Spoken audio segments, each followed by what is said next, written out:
I didn't think we'd be here in 2024 talking about how Auburn's offensive line is in a better place than Alabama's, but Oh, Gives me a whole lot more people to yell. you should have kept talking. That would have been good. The following is a special presentation of Tony Curry Radio.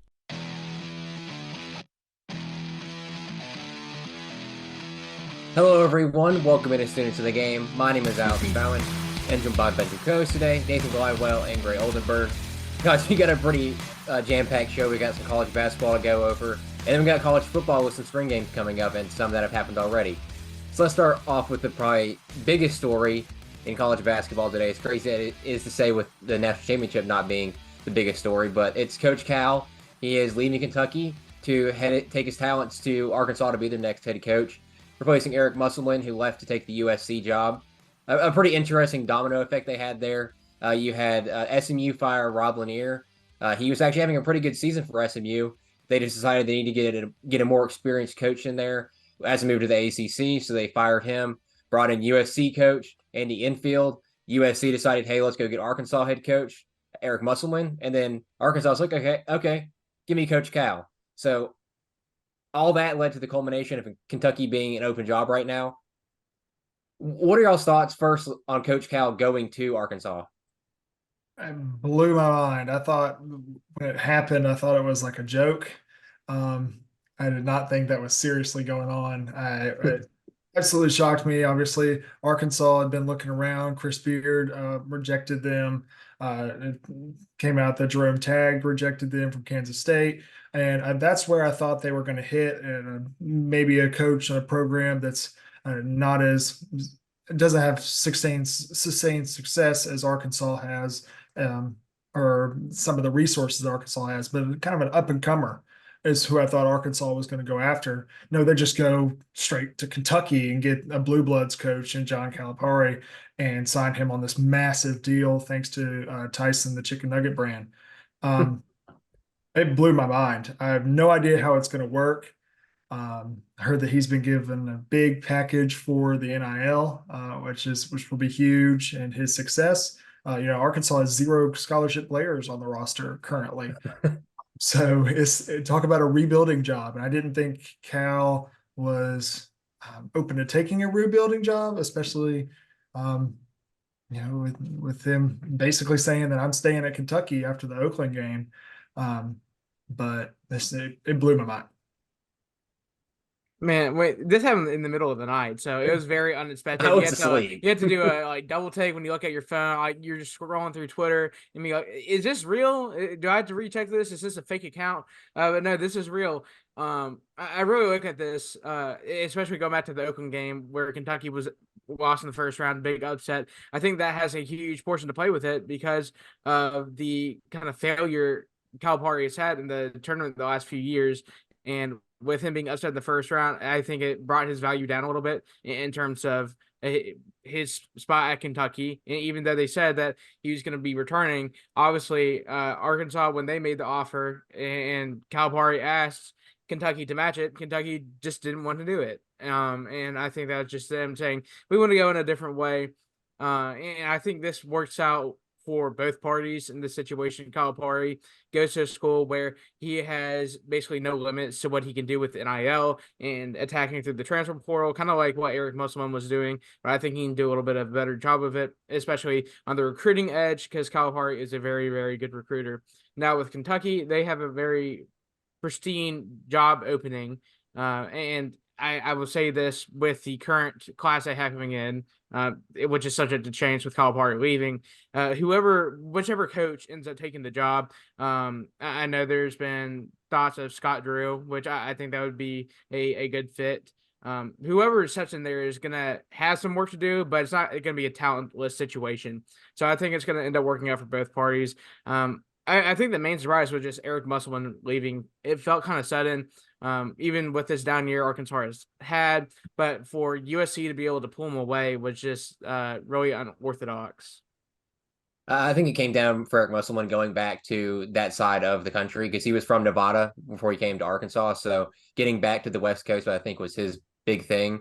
I don't know if you consider that. I don't think the USC job's an upgrade over the Arkansas job at all, but I I would assume they probably have more resources when it comes to donors and stuff like that, with it being in Los Angeles. So that might have been the big lure there. Coach Cal leaving Kentucky is weird, but it was reported that he was trying to leave well before getting this job offer from Arkansas. I believe there was reports of him wanting the Ohio State job, a couple other openings he wanted, but it didn't really work out. And then he landed this one with Arkansas due to his relationship with the Tyson Nuggets CEO or whatever, the longtime owner of it. So him being able to get that sort of deal to get at Kentucky, I think is what he was looking for all along. As crazy as it is to say leave Kentucky, but we are in a different age of college basketball. And I think, like Gray pointed out, Arkansas had a bigger package NIL-wise for him to go out and recruit players, whether it be incoming freshmen or transfer portal guys. So I think that was really the big thing for him going to Kentucky or going to Arkansas. Who do y'all think Kentucky, if you had to put your money behind one person, who do you think Kentucky gets? I think it's Scott Drew at Baylor. He just seems to be the easy choice right now, and I don't really know another one that's up there. I originally thought about Billy Donovan coming back to if he had interest coming back to college and coming back to the SEC. I feel like that would be a good fit. But Scott Drew is a home run hire for Kentucky. He's a guy that's had very good success at Baylor, won a national championship at Baylor. He is an up and comer, I would say. I don't think he's in his prime yet. I don't think he has seen his best years yet. And I think that would be a huge get if you get Scott Drew on a long-term contract. You get him in the SEC. Kentucky's always going to be a blue blood, and they're a powerhouse. But this would be a powerhouse move if they went and got a former national championship coach at Baylor. Yeah, I'll have to second that. Scott Drew, what kind of system he has ran at Baylor, I felt like it would benefit Kentucky well, especially with the number of players they already have on the roster. And I say this now because this is a different era, like Alex has said, and the number of players that leave will probably be monumental to the success of the upcoming coach. But Scott Drew will probably fit in very well there. And then there's some other talks like Dan Hurley and Nate Oates, and they've already come out and denied it. It's the same as Billy Donovan. So really, it's kind of this scramble around to see who is the best coach possible we can get. And obviously at Kentucky, they're not short of money there. They can pay whatever they need to get their next head coach. But as far as fit, I think Scott Drew is probably up there. Yeah, I think this was the problem with Kentucky if they wanted to fire Calipari after the Oakland loss, is who do we go out and hire? And at that point, there was not really okay, we can go get the Dan Hurley, we can go get the Nate Oates. It wasn't a sure thing. And now they're kind of, like Nathan said, scrambling for who's going to be my next head coach in basketball. And right now, Billy Donovan turned you down. Dan Hurley definitely turned you down after last night. The Nate Oates publicly turned you down after reports were saying that, hey, he's the number one guy. So now Scott Drew, like I pointed out, is probably the number one guy for Kentucky right now. If he turns him down, they're really going to be in for, oh my Lord, who am I hiring for my next basketball coach? Because then you get down to the second and third tier options of Bruce Pearl, Mark Pope at BYU, who played at Kentucky. I mean, you get really down to the nitty gritty of who in the world is going to be my next head coach, and is it going to be? Are we going to have to settle for a guy we really didn't want all along, or are we going to have to go do what Arkansas did and go try to lay out our checkbook for one of these big names? Yeah. I think it's, especially with the time we are in, it is crucial for them to go ahead and find a head coach and go and implement them. Because I know we're exiting the dead period. Number of players entering the transfer portal increases daily. So the longer you were without a head coach in this environment, the more it's going to hurt you. Yeah, you can't fiddle fart around and yeah. All right, you had another story from last night. UConn wins second straight national championship, beating Purdue 75-60. Zach Edey scored over half his team's points. It was a rough day for Purdue. I think when it started getting out of hand, the only people on Purdue that had scored more than one basket was Zach Edey, Braden Smith, and then Kaufman Wren. Were the only three guys that had scored over one basket. So it was a rough showing for Purdue. Guys, is this a UConn dynasty, and is this the best team of all time? Whoa. Are they a dynasty? Absolutely. They've won 4 national championships in the better part of 10, 12 years. Yeah, Absolutely. That's a dynasty. Winning back to back is something we haven't seen since 2006 and 7. Um, are they the best team of all time? They're definitely up there. They're definitely up there. But you also look at teams that have, I think, were more talented than UConn. I think UConn would compete with anybody in terms of those, but there are teams that probably were more skilled than them individually. But man, these past 2 years, and especially these past two tournaments, UConn has just looked like a buzzsaw to everybody. And I mean, last night in that game, that national championship game, Zach Edey and Purdue, outside of some of Purdue's guards not stepping up in the first half, I thought Purdue played perfect. I thought they played the exact half that they needed to play to win that national championship game, and they were down 6. And the same thing in the other Final Four game for UConn against Alabama. Alabama shooting over 70% from 3 in the first half, and Alabama was down 4. They just play a different brand of basketball. We've been saying that for the past few weeks. And Dan Hurley has got something special going there. Yeah, I would go ahead and capitalize on this and say this is dynasty, exactly like you, Gray. Just what Dan Hurley has been able to do at the head coaching position at UConn has been nothing short of insane. It is so hard to go back to back, not only to go back to back, but to even to win a championship, even to make it to that level. So it's a huge accomplishment. But then you look at the greatest team of all time. And I think they make a good case for it. And they're definitely not the most talented team of all time. I think you can go look back at 2015 Kentucky. I mean, that team was absolutely stacked with NBA talent. But they ended up falling to Wisconsin. So that's definitely the most talented team of all time. But I think this is definitely the most skilled team of all time. The way they have played, I think their work ethic has just been outmatched. And they definitely have the talent to do it. But I think the hard work they had put in every single day throughout the season really got them to this point. Especially coming off last year, there was room to be kind of lazy and just kind of hang around saying, you know what, we won a national championship last year. We can go ahead and let off the gas pedal. And that is exactly the opposite of what they did this year.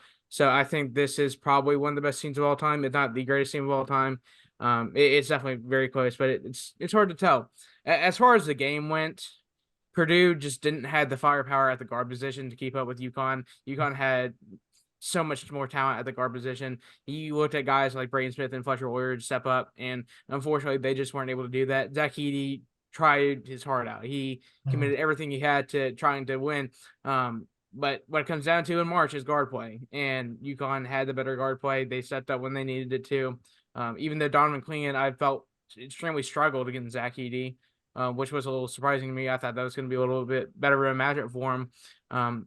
UConn's guards got it done. And for Zach Edey moving forward, I think his draft stock has improved a little bit throughout his tournament run. I think he's not as bad of a player as everyone makes him out to be, but he certainly is not this super polished guy.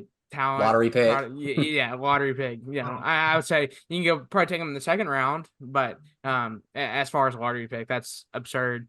But for Purdue and Matt Painter, I think everyone has been very crucial at the way they have played basketball, especially these past few seasons, getting knocked out in the first round, losing to a 16 seed. But they have made it all the way to the national championship. I know they didn't win it, but it showed a lot of adversity to fight to this point in the season. And especially for Matt Painter and what he's been through at the head coaching position for Purdue, I think this adds a little bit more to his resume. Not saying he, wants to lose in the national championship. He definitely wanted to win, but it definitely makes him look like a better coach than he was before.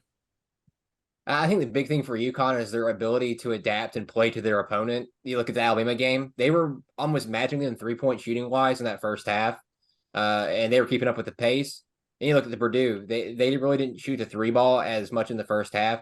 Neither did Purdue. They were really trying to bang on the inside with Clingan and those big guys they had.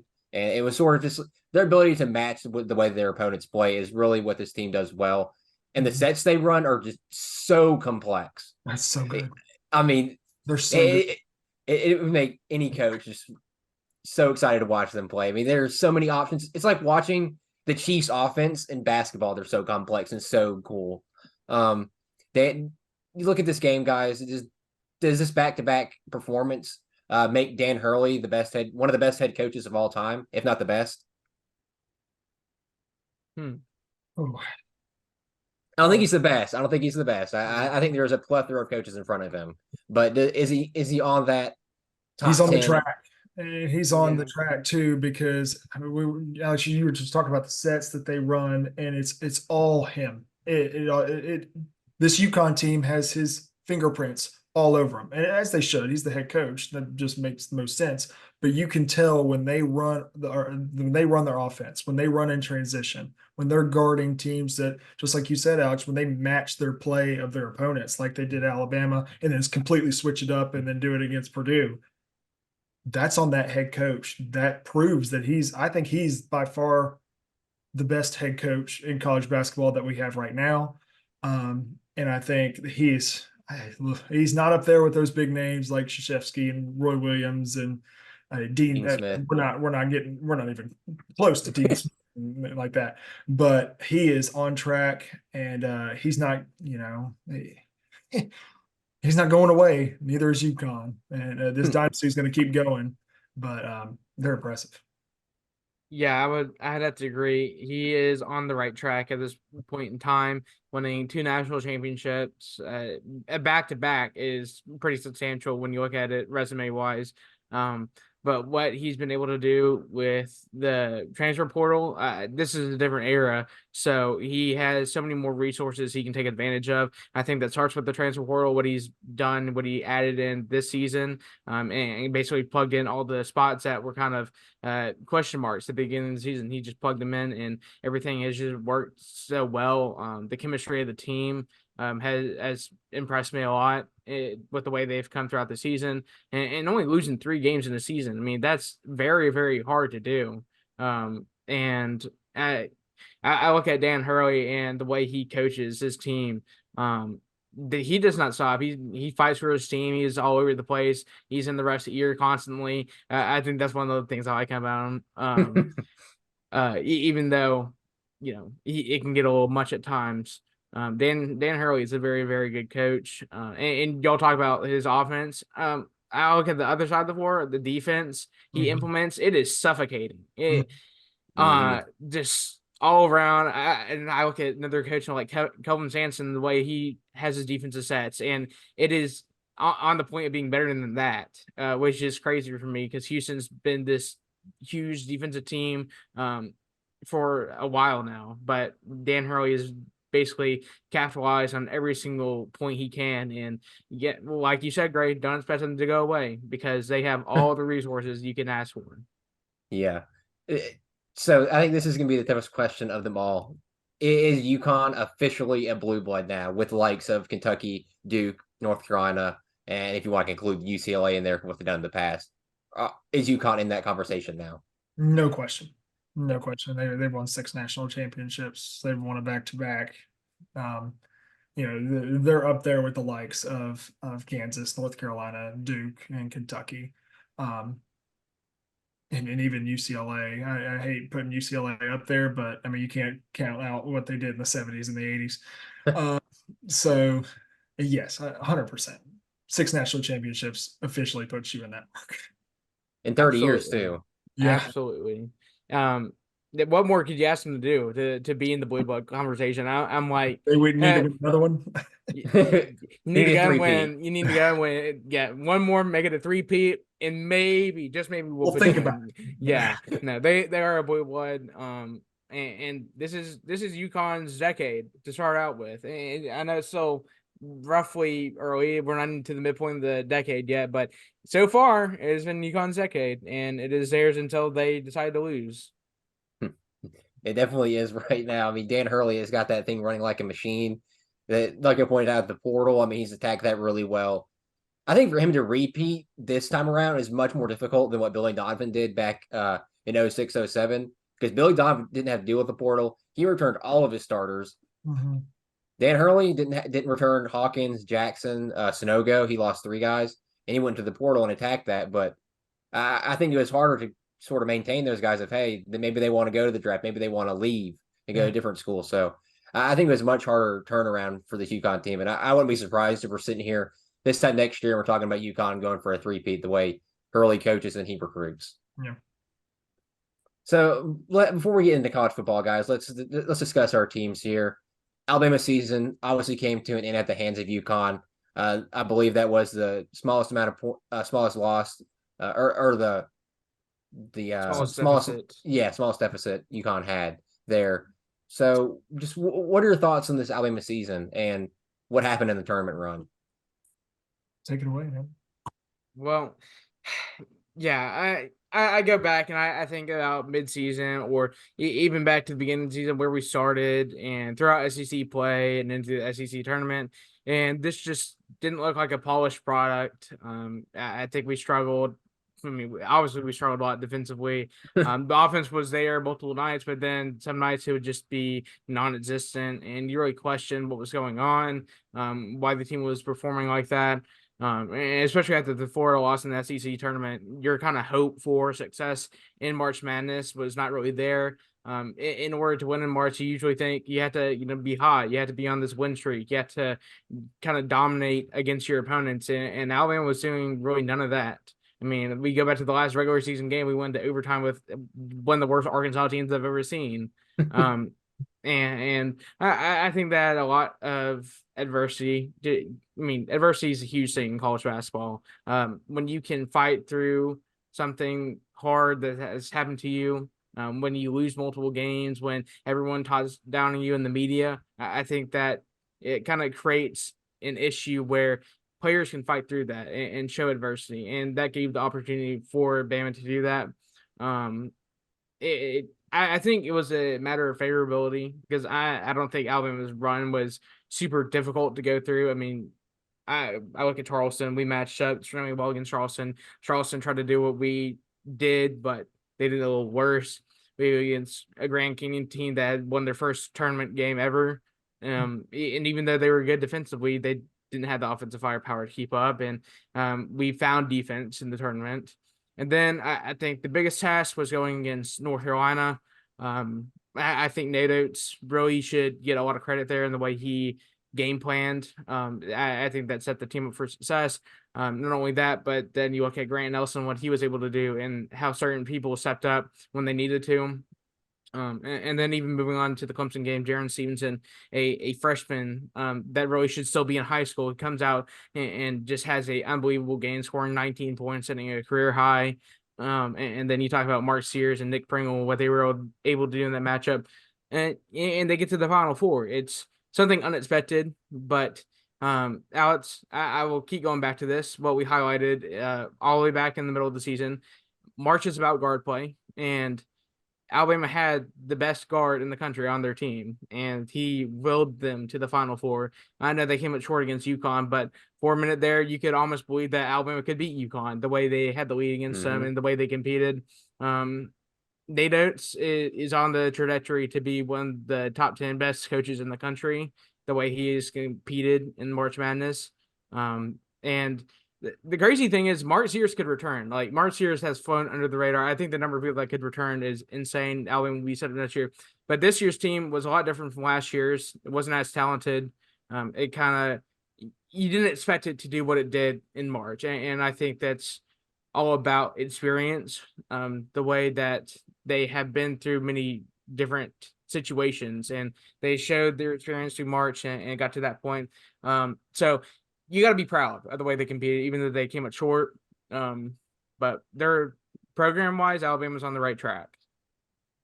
Yeah, for sure. I want to think about the even talk about midseason and towards the end of the year. Alabama was not playing their best basketball, especially we talked about on this podcast on the defensive end and how they can shoot the lights out, but they go cold during stretches. Alabama played their best 4 games in the West region, I think, all year. The game against Charleston, the game against Grand Canyon, the game against North Carolina, especially. I think that was by far their best game of the year. And the game against Clemson. I think those were their 4 best 40-minute full performances all year. And that's what you ask for in March. That's the best time to do it. And that's what led them to the Final Four. And they competed against UConn. You know, we talked about UConn being one of the better teams of all time, how skilled they were. Alabama's right there with them. The entire first half, they're right there with them. You know, we talked about how Alabama played a perfect first half, I think. The UConn was just different. That's exactly what you want to see from a season that wasn't going exactly to plan or exactly to what Alabama fans, I think, expected this team to be. It's exactly what you want to see going into making a run in March, showing what they had been missing all year. The defense was so much better. They were lights out from three, had big players step up that weren't Mark Sears. You know, when Sears played, I think, his best 4 games that he's ever played in those 4 games. Hey, look, it's going to go down as one of the best seasons in the history of Alabama basketball because you're going to hang a banner outside of Coleman Coliseum. And that's the big deal. That's such a huge thing for a program and for Nate Oates, to use that in recruiting, to use that, you know, moving forward, say, hey, we were that close. You know, we were 2 games away. We can get there. You can help us get there. People don't understand how big of a tool that is. And I think that's what Alabama fans need to move forward from this season, taking away is, look, as frustrating as some of the early season losses were, as frustrating as the loss to Florida in the SEC tournament was, this season was a huge success because you're hanging a banner. Yeah, I think like I pointed out last week, it doesn't matter how you play in September, November, January, February. It matters what you turn out to be in March. And Alabama, like I both pointed out, found their footing in this tournament. They played their best 4 games, 5 if you want to include the UConn game of the year. They just fell short against UConn, and the way they played against the Huskies, they played really well, almost a perfect game. It's just UConn, different type of team. And after that great Nelson dunk, it was like UConn flipped a switch, and it was, no, we're not letting this happen. And they just went on a huge run. And at the end of the day, Alabama, they weren't expected to be there. I think if you ask the players, they expected themselves to be there regardless of what happened in the regular season. And they performed up to the best of their ability. And going forward, like I both pointed out, this team's set up really well. Nate Oates is probably a top 3 coach in the country right now. And the way he's recruiting, the guys he's got coming in, hopefully some people stay. This team, I would expect to be back competing for a Final Four next season, especially if Mark Sears returns, because that'll be a huge thing. Yeah, I think I saw a fun fact here because I love some fun facts. This Alabama team officially played the hardest strength of schedule in KenPom history, which is absolutely absurd. And for them to fight through, I think, you know, I say this, I just repeat it. It goes back to experience and what they had to experience in December when we lost 3 straight games on our hardest schedule. We lost to Purdue, we lost to Creighton, we lost to Arizona. 3 really, really good teams. I mean, Purdue made the national championship. And we were right there with them. We honestly could have won that game. We just played a little bit better defense. And the experience from those 3 games, I really think fueled this Final Four run, and it was surprising nonetheless.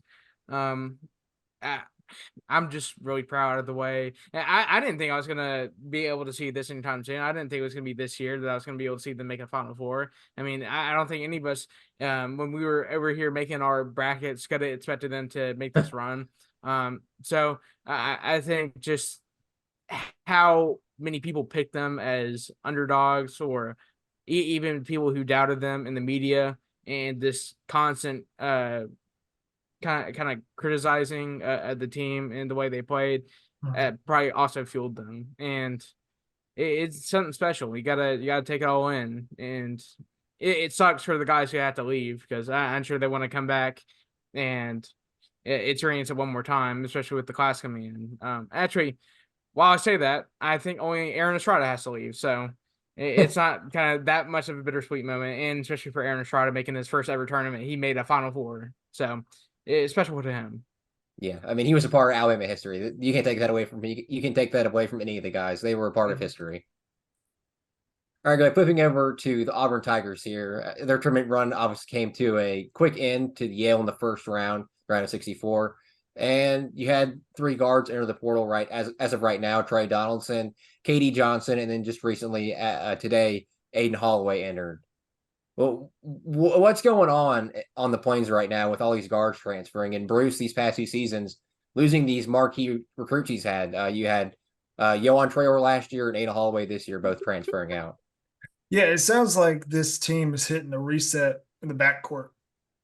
Outside of Denver Jones, it's going to be all new, unless Trey Donaldson decides to come back, which I'm hearing that's the only one that would, or is in that boat. But it's a little weird because this team was, obviously this team was competing very well throughout the season. And I thought they had some big wins, some questionable losses. They go on this great run in the SEC tournament, win it, and then really just have their game plan shattered at the very beginning of the Yale game, and Yale shot unbelievable. And you give hats off to Yale for that. And then it came to a very screeching halt. And Bruce, I think, has to address why did we lose that Yale game? I understand Baker Mazzara was ejected and that hurt your team. I understand, this play went wrong, but how do I fix it for the following year? And how do I attack the transfer portal because of it? Because that's such a major thing nowadays. And it really does look like it's a backcourt thing. And he's concerned that his backcourt wasn't going in the direction that he wants them to go to, I guess. Bruce Pearl said at the very beginning of this past year, this team is going to go as far as Janai Broome can take them. I don't have an experienced backcourt. KD Johnson is my most experienced backcourt player. That's not good. Denver Jones has played, but he's played at a very low level. He's played very well, but not at an SEC level. So that's what he meant about experience there. Obviously, in Holloway is a freshman, and Trey Donaldson was just a true sophomore. So he was very worried about experience at that backcourt position. And I think that shows in what he's doing here with the transfer portal, who he's targeting in the transfer portal. You hear rumors about them targeting Furman guard JP Pegues, the Washington State all freshman team or all Pac-12 freshman team, point guard Miles Rice.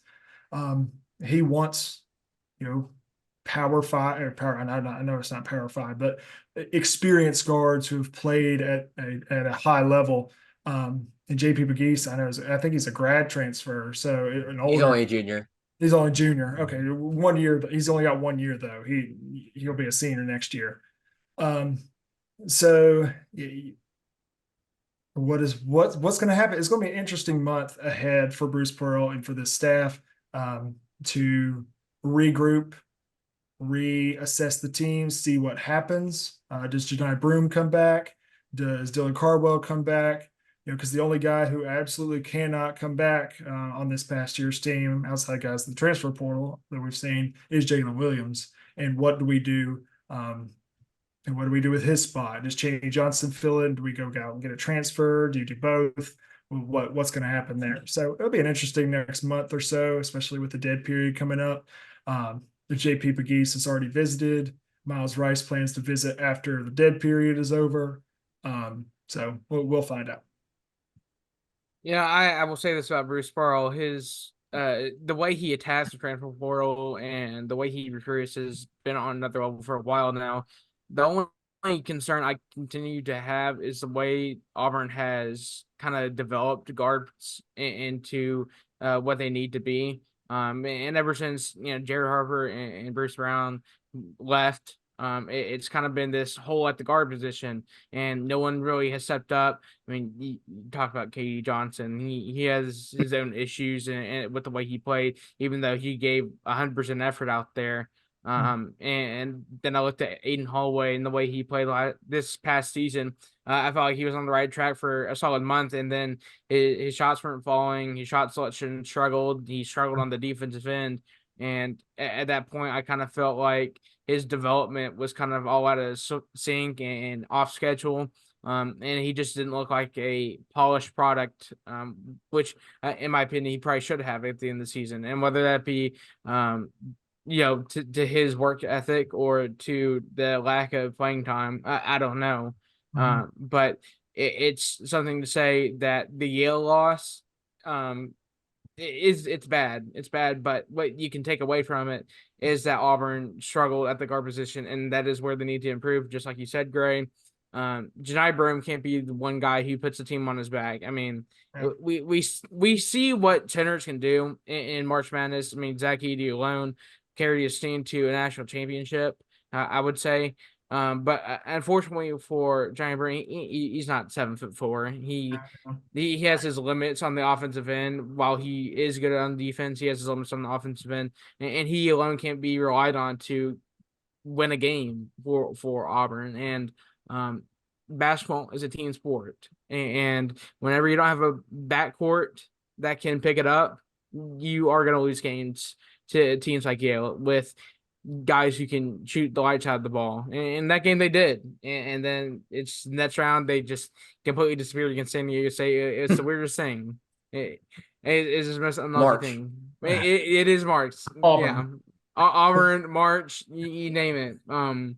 But going forward, if Auburn wants to continue to compete in certain situations, especially in the SEC, they have to develop guards better. And whether that be through recruiting or through the transfer portal, it is going to have to be number one on their list. Yeah. Hopefully, Pettiford can break the 2-year streak of Bruce's number one recruits coming in, transferring out, and being absolutely terrible. Because it's just like, what are we doing? You see Nate Oates what he does at Alabama, and then you got Bruce Pearl at Auburn with his incoming recruits. Gray, if you had to pick between Miles Rice and JP Pegues, who do you want as your point guard going into next year?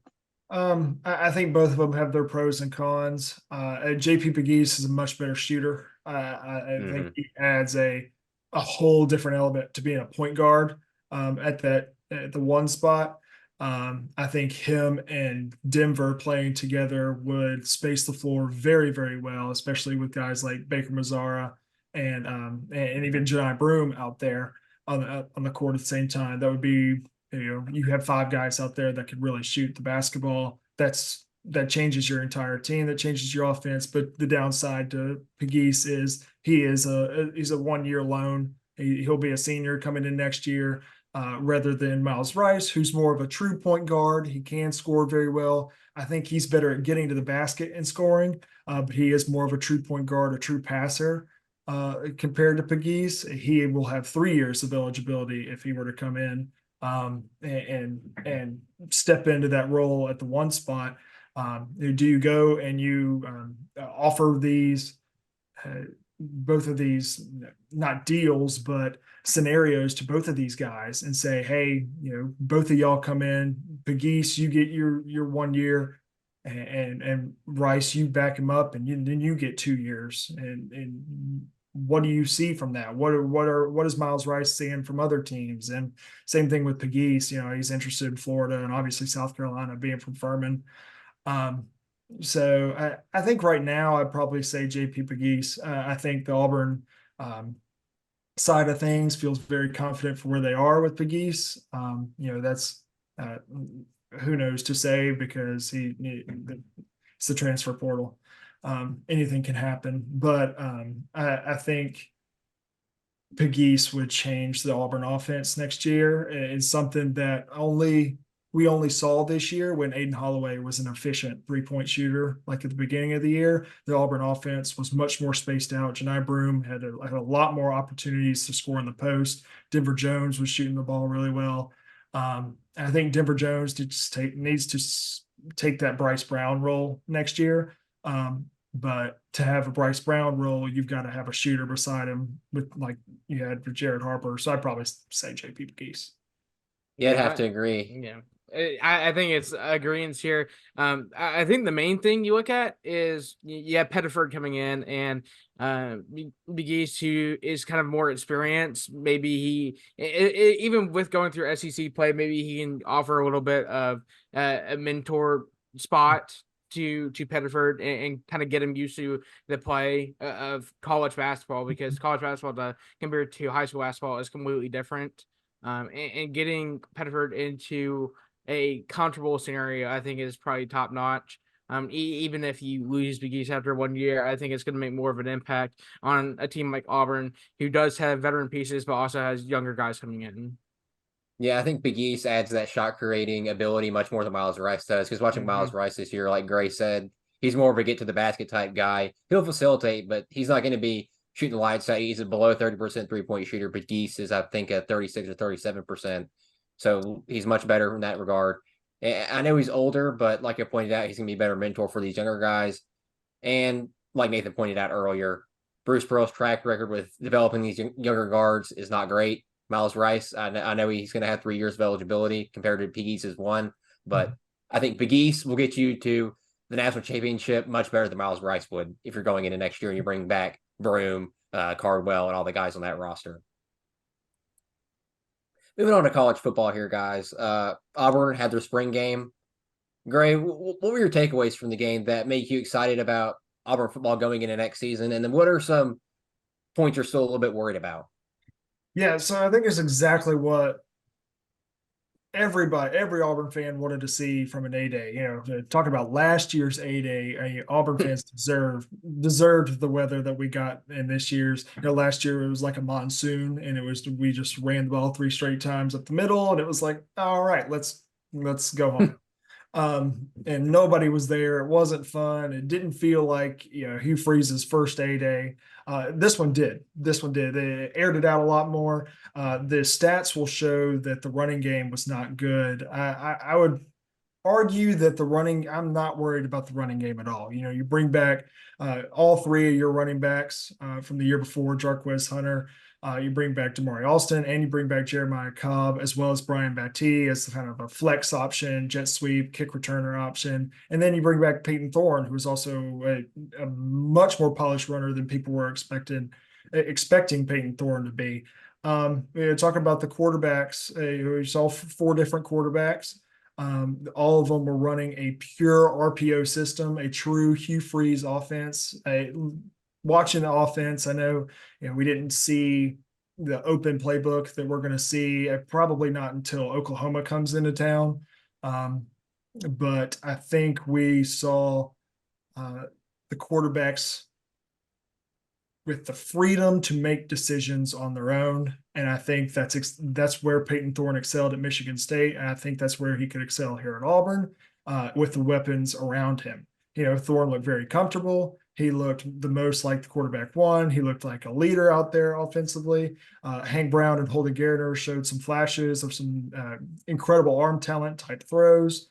Walker White looked a bit jacked up as a freshman, as somebody who still should be a senior in high school right now. He looked a bit excited. A lot of his throws in the first few drives he had were high and a little too much zip on them.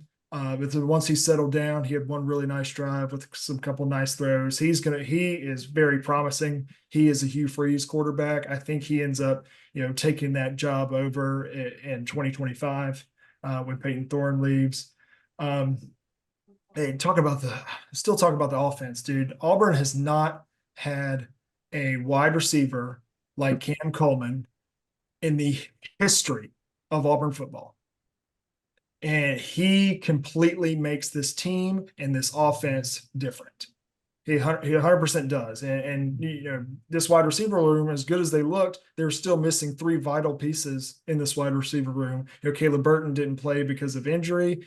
He had been dealing with it since he had a hamstring injury early in spring practice, so he did not play. And then you didn't get to see Perry Thompson and Malcolm Simmons. Both of those guys are summer enrollees.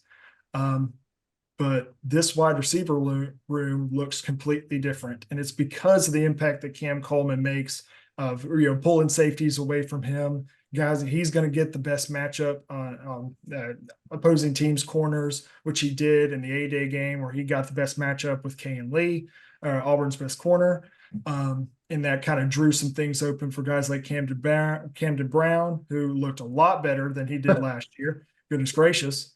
And It's hard to not look worse. That's very true. And the Georgia State transfer, Robert Lewis, who is much more polished than a lot of these young guys. I think Auburn fans need to have realistic expectations for these, very young wide receivers. They are freshmen. 4 of these guys are freshmen. A lot of them are sophomore. Caleb Burton's a sophomore. And a lot of these guys are very inexperienced. They're coming in. They're running the new offense too. So I think Auburn fans need to have realistic expectations for these guys. There were a few mistakes. The offensive line and defensive line is what I was worried about going into spring. I think saying that I'm more confident about the offensive line than the defensive line is weird because I haven't said that since 2013. Because we didn't recruit offensive linemen for years. But the offensive line looks very good, led by true sophomore center Connor Liu. He looks incredible. Mississippi State transfer Percy Lewis on the left tackle. He looks like an NFL left tackle, which allowed us to move Dylan Wade, who was our left tackle last year, into left guard. People think he's much more fit there, and it showed in the A-Day game. The pass protection was magnificent. It was exactly what you want to see, especially for the RPO offense that we're going to run this year. And then for the defensive line is probably what I was most concerned about. Losing Marcus Harris this year, it was bad. Marcus Harris was so huge, this defensive line last year, especially in games like he kept us in that Georgia game at home. That was big. And I still think Auburn needs to address some things on the defensive line. That would be my one concern moving forward. They're not deep there. They're really not. They've got talent. Keldrick Falk's there. Bobby Travis really stepped up this spring. There's talent there. The Texas transfer Trill Carter, he's been playing really well. They've got some talent there, but they're going to need some more depth pieces. The linebackers looked really good, and obviously the DBs, Coach Charles Kelly, the defensive backs were incredible. They look like the defensive backs that we had last year with DJ James, Jalen Simpson, Nehemiah Pritchett. Kayan Lee's look like he's taken that next step. Champ Anthony, JC Hart, all of them looked really well, looked really good. The linebackers, as though I want to talk about, concerned about depth. Obviously, you got Eugene Asante coming back is huge. But I was really concerned, are we going to have to rely on some of these freshmen? Auburn had one of the best linebacker classes in the country this past year, in this past freshman class. Are we going to have to rely on some of those freshmen? And I think a lot of them played really well in the A-Day game. I really liked the play from Robert Woodyard, the true sophomore, lost a lot of weight this past offseason. I think he's got a chance to take a step forward. Maybe do we see Jerrion Thompson, the Texas safety transfer, play in the box a lot more as a bigger safety? It's going to be interesting. DJ Durkin's got his hands all over this defense right now. They played really well, especially in the red zone. I was really pleased with that. And then, of course, Towns Magoo, dude. Hey, look, Alex McPherson's going to be the kicker. He didn't miss a kick last year. He was perfect. But man, what you've got in Towns Magoo, the late add to this class on signing day from Auburn High School, goes 7 of 7 and kicks a 58-yarder walk-off to win it for the offense. I thought it was exactly what I wanted to see for May Day. All right, Nathan, flipping over to Alabama here. There are eight days coming up this weekend, April 13th at 3 p.m. It'll be put on ESPN compared to Auburn's getting put on SEC Network Plus. And Greg can have a whole conversation about that broadcast. But going into this game, Nathan, what players or position groups are you most going to be looking at?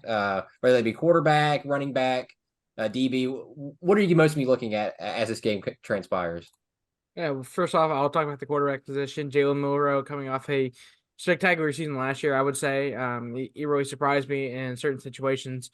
But the way that Tyson Sim has performed throughout spring practice so far, I don't think it surprised me as much because I expected him to play well. He has shown what he can do time and time again. So maybe for him to get more reps, maybe with the first team, I would like to see that. But I mean that's basically your quarterback battle right there. It's going to be something else.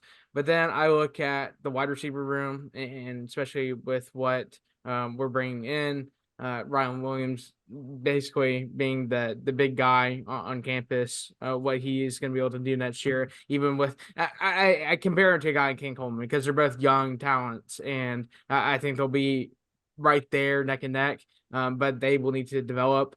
And then looking at what the running back room will be, with Justice Haynes, I think it being the number one guy for me, I want to see do well. And kind of he reminds me of the way he runs a lot like Derrick Henry because he runs bad sometimes, and I think that's going to be a big step.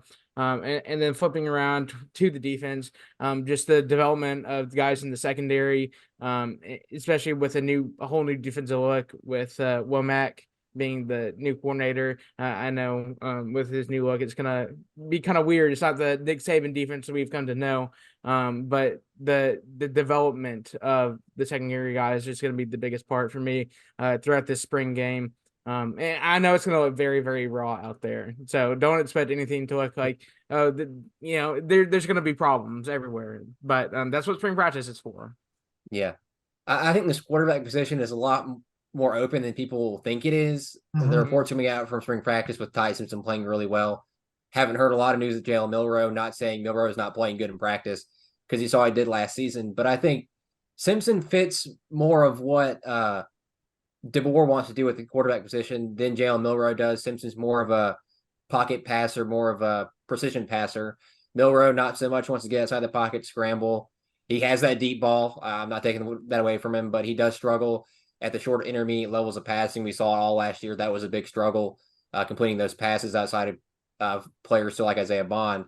So I think this quarterback position is a lot more wide open. I would expect Jalen Milroe to start the season, but if we're sitting here in December and Ty Simpson is the starting quarterback, I would not be surprised. We'll see what that happens there. Another thing I look for is the position group, the defensive line and the linebackers. Who takes over as that Dallas Turner, Will Anderson, premier pass rusher? Keanu Code has been getting a lot of praise in practice. You obviously got Quay Russaw. There's a lot more Keon Keeley.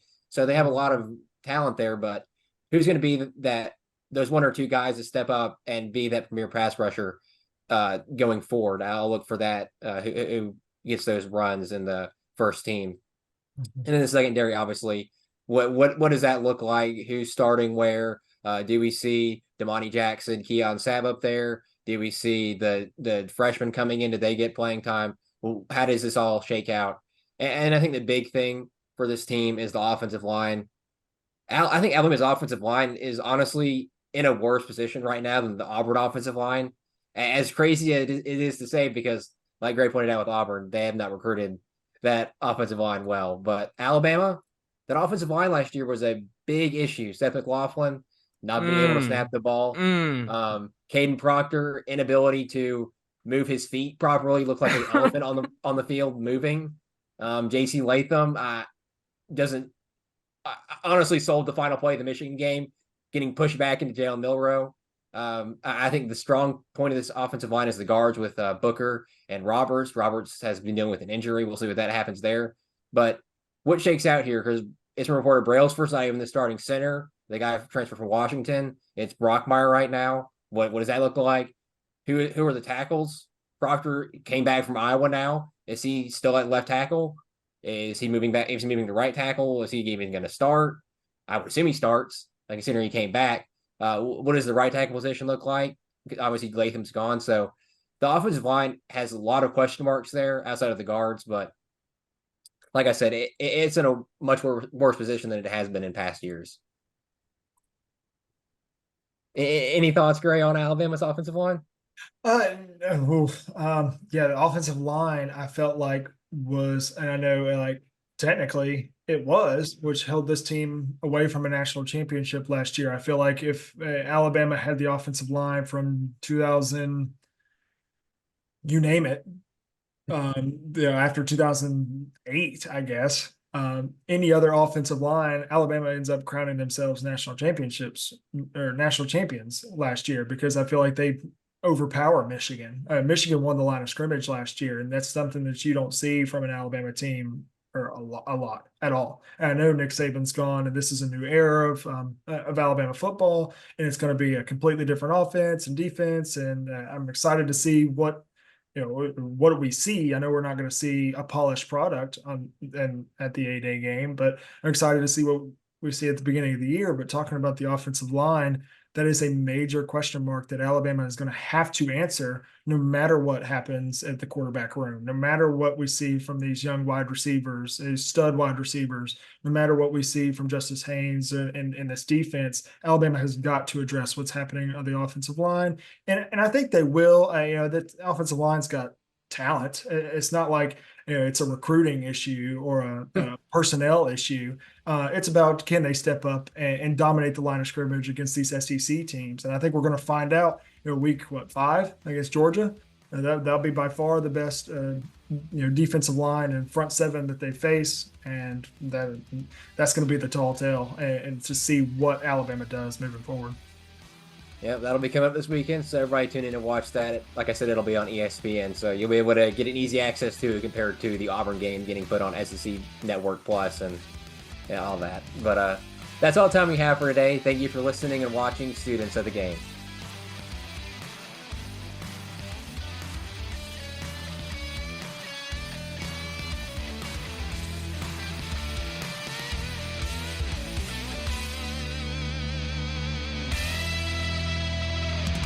This has been a special presentation of Tony Curry Radio.